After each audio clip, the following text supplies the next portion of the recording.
নোংরা জামা কাপড় পরা লোকজনের সাথে আড্ডা দিচ্ছে। আমার হাজবেন্ড এমন করে সহ্য করবে না। শান্ত, তোমার সাথে একটু কথা আছে, দিকে আসবে? তুমি কি আজকাল ফুটপাতের মতো নোংরা জায়গাতে বসে আড্ডা দেওয়া শুরু করেছো? আজকাল না তো, বহু আগে থেকেই, বুঝাবার পর থেকেই। সত্যি কথা বলতে তোমার এসব জিনিস না আমার সহ্য হচ্ছে না। আমি একটা পার্টিতে যাচ্ছি, একটু দেরি হবে। হ্যালো স্যার, আমি পূর্ণতা।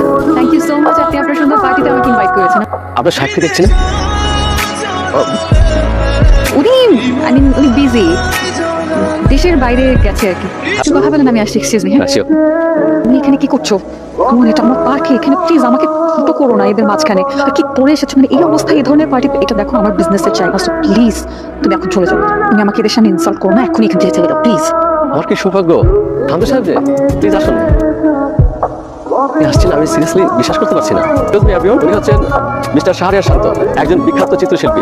আমি প্যারিসে একজন বিখ্যাত চিত্রশিল্পীর কাছে ওনার নাম শুনেছি। ওনার কাছে শান্ত সাহেবের অনেকগুলো আঁকা ছবি আছে। শান্ত সাহেব কিন্তু একজন ভালো মানের ইন্টেরিয়র ডিজাইনার এবং একজন খুব ভালো মানুষ। তিনি অনেক বড় বড় প্রতিষ্ঠানের কাজ ছেড়ে দিয়েছে। আর যে জায়গায় দেখা যাচ্ছে অন্যান্য কোম্পানিগুলো হা করে তাকিয়ে থাকে ওই সমস্ত কোম্পানির কাজগুলি করার জন্য, আর উনি কিন্তু সব পার্টিতে যান না। আজকে ওনাকে পেয়ে আমি ভীষণ খুশি।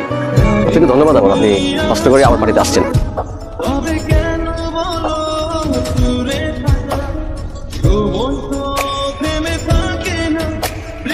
ইন্টেরিয়র ডিজাইনারের সাথে যোগাযোগ করেছেন?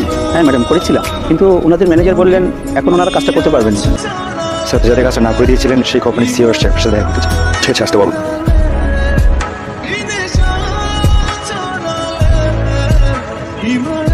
বলুন আপনার জন্য কি করতে পারি?